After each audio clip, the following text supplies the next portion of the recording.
Hi, everybody, and welcome to a new episode of the Terra podcast discussing the Phantom Ranger from Power Rangers Turbo and In Space. This was one of my planned few videos to close out 2022 because, I'm recording this video right immediately after I had released my Phantom Ranger Lightning Collection review hours ago.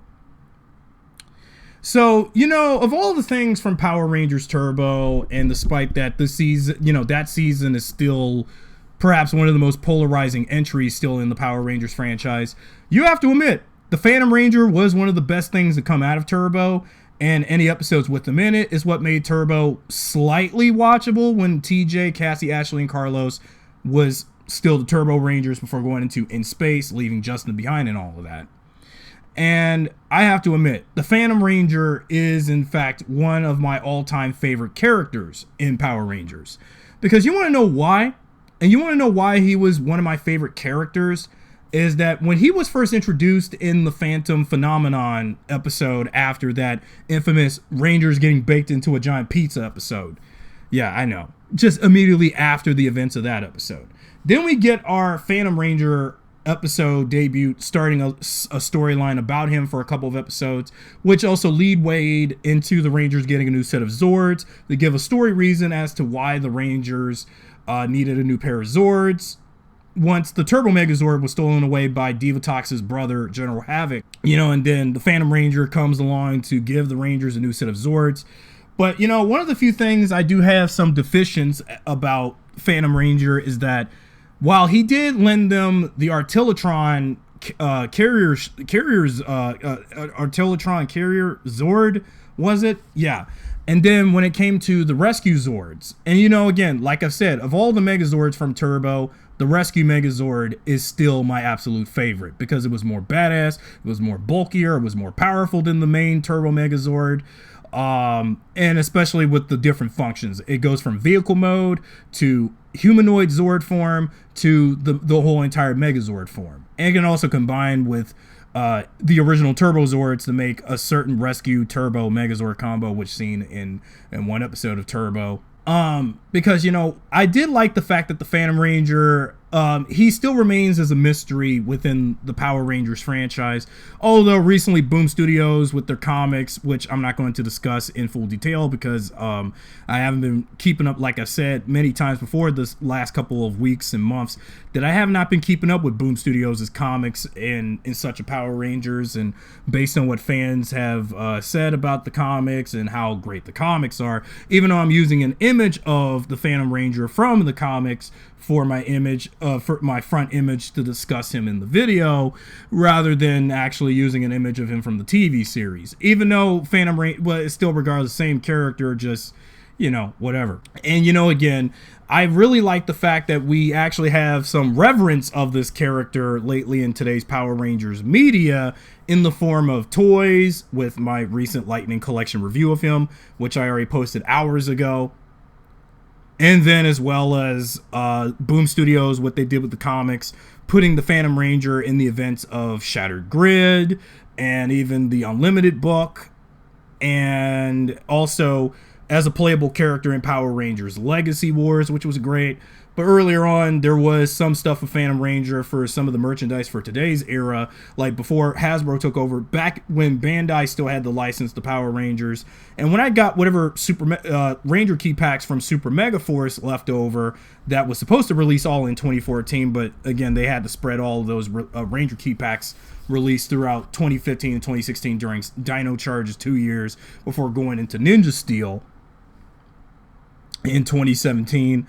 That in one of the Turbo key packs for Super Mega Force, I actually managed to get that Phantom Ranger key, which I already did a review on, even though my Legendary Morpher is still busted and broken with the sounds and stuff. But I don't think it's possible getting a Morpher like that nowadays. It was a one and done deal. So maybe one day when I have enough money, I'll probably get a new Legendary Morpher, one that works, that I can activate all those sounds of the keys again.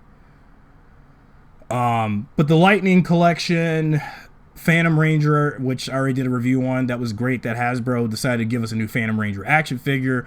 The Phantom Ranger did had 1 or 2 toys during Turbo's original toy line 25 years ago.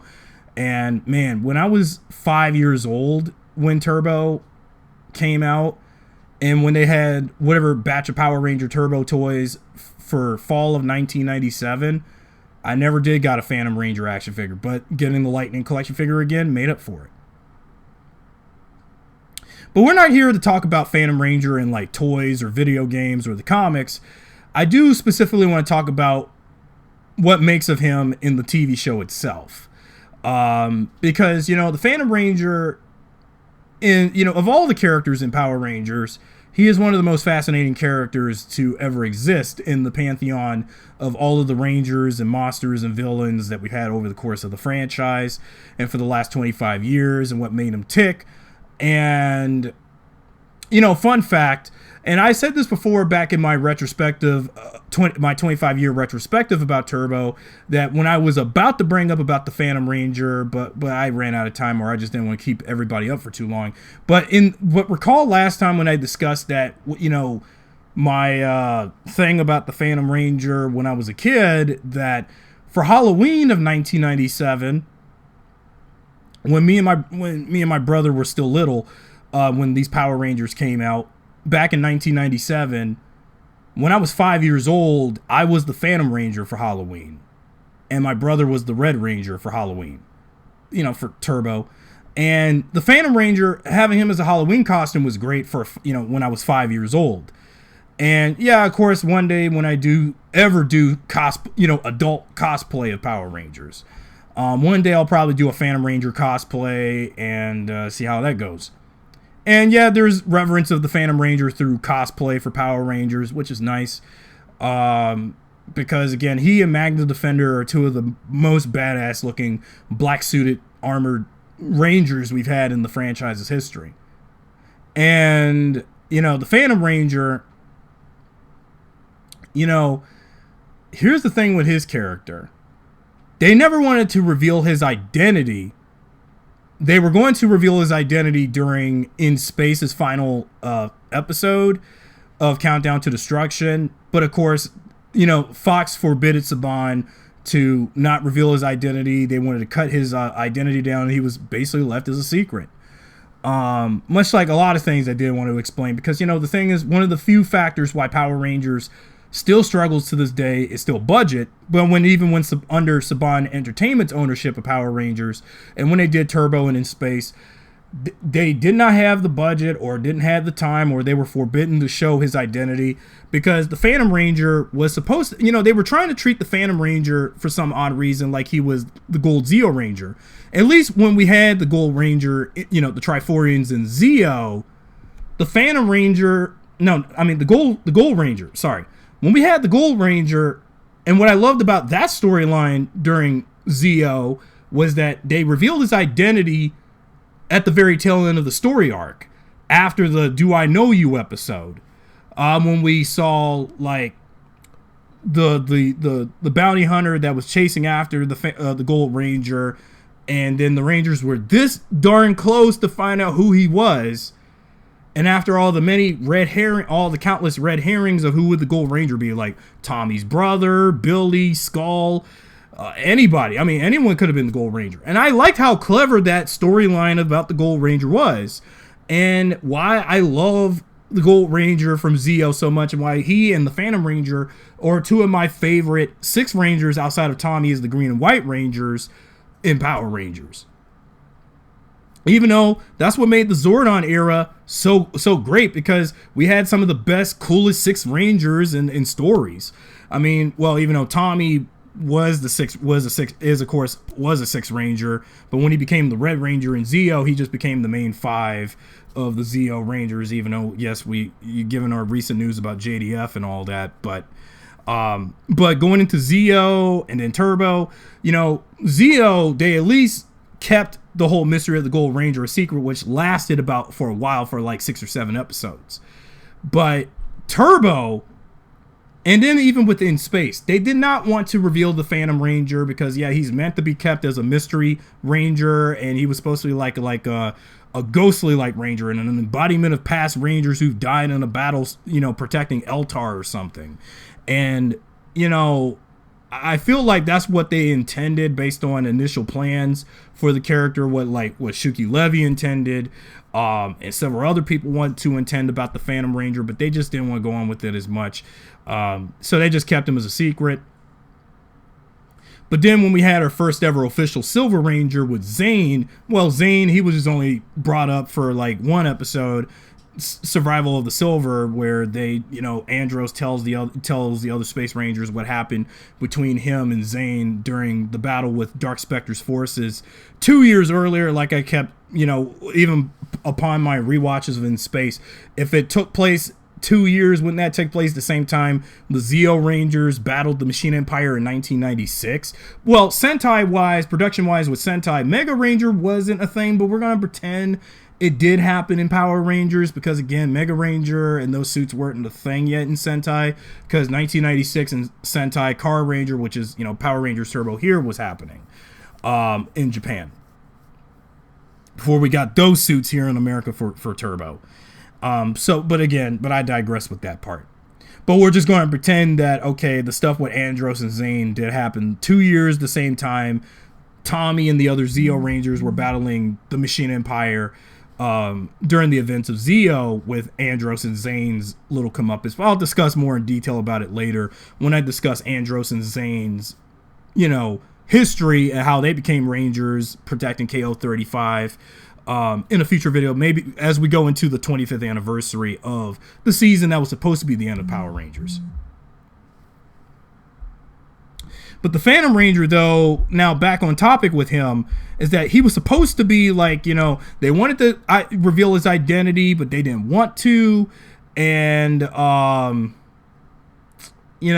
it's like, if you can reveal the Gold Ranger's identity and finding out he was someone we didn't know before pre-established wise, what's wrong? We can't, bring up who the Phantom Ranger was. Even though there were theories like Billy was would be the Phantom Ranger, even though David Yost at the time had left the series given his on-set harassment with the production team, and that's something. And there was lots of other things they could have done with this character, but they didn't want to go in full detail with them about that. And I wish they did reveal his identity if Countdown to Destruction was a 3-part finale and not a 2-part finale. But again, In Space's budget, well, as good as Power Rangers in Space still is, but if Countdown to Destruction was 3 parts long, Part 3, if Countdown was 3 parts, they could have explained or reveal his identity, even though Delta Discovery, the episode where the Delta Megaship and Delta Megazord is introduced, and when Phantom Ranger was apprehending Divatox's forces on the planet Hercaron, looking for Zordon's for leads for Zordon. And Phantom Ranger's identity could have been revealed in that episode too, but they didn't want that. And I know that I'm jumping around places because I know I haven't talked much about his storyline in Turbo. But, again, Phantom Ranger, in the episodes he was in for Turbo, he was only in Turbo from the Phantom Phenomenon until Clash of the Megazords. And like I said back in my fan commentary track for Chasing the Space last month, I wish that if the Phantom Ranger didn't leave, after Clash of the Megazords, if Blue Centurion was going to go up to save, help Zordon before he got until he was fully surrendered by the UAE, United Alliance of Evil for short, I wish that the Phantom Ranger could have helped the Turbo Rangers fight Divatox's forces to save, protect the power chamber before all hope was lost. But no, Phantom Ranger was doing his thing, and and then the storyline with General Havoc. And I must wonder, how did General Havoc knew about the Phantom Ranger? And then, what I did like about that storyline in Turbo was when General Havoc was introduced, I kind of wish General Havoc, I wondered why General Havoc had something with the Phantom Ranger. Yeah, aside from him taking the Phantom Ranger's Ruby, so Divatox would use the Ruby, but of course to power up that battery pack with the Turbo Megazord, which, even though I mean, the reasoning why they had, the Phantom Ranger have his ruby taken away. I think, well, the ruby was the source of his power. And basically, Phantom Ranger is kind of like Iron Man. Well, the MCU version of Iron Man, not the main comics or other versions of him. When I think about the Phantom Ranger and with that ruby, that red ruby in his chest, think of it as the reactor arc for Iron Man in the Marvel Cinematic Universe. Because, you think about how, like, the MCU Iron Man, Tony Stark, with his reactor core, especially, like, in the first Iron Man movie, if you remember for those who haven't seen the first Iron Man movie, except for those who did, like I did, in the climax of Iron Man 1, when you get to the third act, when Obadiah took, in Iron Man, when Obadiah took Tony, when he used that thing to disarm Tony and basically take his reactor core away, that's exactly what that was like with Tony Stark. And basically, and when you take the reactor core from someone, like what they did with Tony in Iron Man 1, he would be close to death and he has to find a new source of power. And I think that's exactly what Power Rangers did here, because again, that's so funny. When I think about these old episodes of Power Rangers, when I go back and rewatch them over and over, I get some parallels of what Power Rangers did before the Marvel Cinematic Universe even did this stuff. Like, if Divatox and General Havoc took the Phantom Ranger's ruby, Obadiah Stane would take Tony Stark's reactor core. That is so crazy how those parallels, I know some people may disagree with me, but the parallels are there. If you go back and rewatch the Phantom Ranger arc in Turbo, it does does anybody get shades of what happened in the MCU when they did that in Iron Man 1? I bet you not many people would, because they're going to be like, I don't see the parallels. I don't see the differences. Well, I don't know what to say to you then. But yeah, but the Phantom Ranger, here's another thing that also got on me with his character.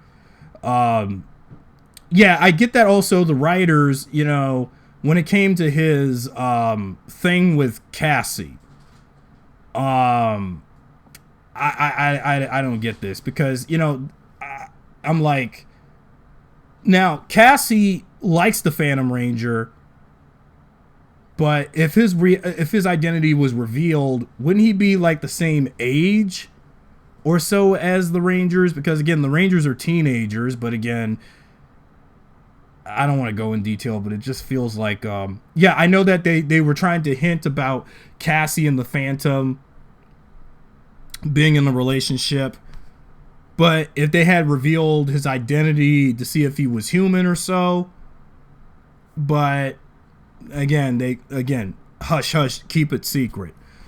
But I know that Cassie likes the Phantom Ranger and where that was going and what they were trying to do with him, but at some points it just didn't go anywhere with that relationship. I'm sorry, but even though they were trying to do something between the two characters, even though during Turbo, even though in original, and even speaking back to Countdown to Destruction again, in original drafts for Countdown to Destruction, like especially if it was a 3-parter, Phantom Ranger, once the battle between the forces of evil was over, that he would reveal his identity to Cassie in the finale, but of course that didn't end up happening. Although Cassie would see the Phantom Ranger one more time in an earlier episode, again, Delta Discovery during In Space. But after the episode, and when the Rangers try to see if the Phantom Ranger was still around on Hercaron or not, but again, that distress beacon and that message recording, at the end did send Cassie a message that he would see him again. But again, budget cuts with In Space, and that again didn't end up happening. And yeah, I like that they were trying to keep the relationship between Cassie and the Phantom Ranger still going, but that's another common thing with Power Rangers. It's like they bring up certain story threads or certain character relationship threads, and then as time goes on, like probably due to budget cuts or whatever, that stuff never ends up going anywhere. And I wish that maybe in the comics, the Boom comics, they'll probably expand more if there was an In Space centric series of Power Ranger comics in the Boom Studios universe, maybe. They'll probably expand on the Phantom Ranger, and if we see the other Space Rangers like Cassie, TJ, and and Andros in the comics more. Andros and Zane has popped up in Boom Comics and Power Rangers recently, but if we had the entire In Space team in the comics, if they even had a Power Rangers in Space sort of graphic novel for Boom Studios, have it take place, modern day, but based on what was going on in the events of Delta Discovery before whatever the Space Rangers were doing, finding Zordon and with their, being proactive, looking for Zordon planet to planet like they did in the TV series. But if in the Boom comics they did that, and I wish they expanded more on Cassie's pining for the Phantom Ranger. I wish they did more of that in the comics, since the TV series, again, couldn't do it because budget and Sentai footage. But it's unfortunate. I mean, I really wanted to see them reveal his identity, but I guess the plan was, no, keep him a secret. Don't reveal his identity. And, but yet, in the comics, they reveal his identity, but I'm not going in full detail until I have read the comics. But again, I'm going to keep it as a secret. Or wait until I read the comic and then see who his identity was. I wish I would discuss more about the Phantom Ranger, but all I can say is he was a really great character. He was a great character in Power Rangers' long-running pantheon of, Rangers. Even though originally, here's another tidbit about the Phantom Ranger before I close out. Now, originally, the reason why the Phantom Ranger is in the 6th Ranger slot, because Car Ranger VRV Master, which the Phantom Ranger is based on, wasn't a 6th Ranger. He was just some character who just showed up to give the Car Rangers the VRV Robo mech, and that was it. And also, for those who haven't seen, the Sentai Turbo was based on that being Gekasu Sentai Car Ranger. VRV Master, or is it RV Master? What was it? Is actually Dapu's dad. Yeah, but and that's funny. When I was watching the Sentai that Turbo was based on, if Car Ranger can, reveal the Phantom Ranger's counterpart to be what is Dapu's dad, then how come in Power? And I'm like, that's so funny. Like, how come in Car Ranger we can reveal the Phantom Ranger's counterpart's identity, but Power Rangers can't do it? And I was like, wow, what a blowhard. I mean, well, again, Power Rangers has to stand on its own from Super Sentai, but still.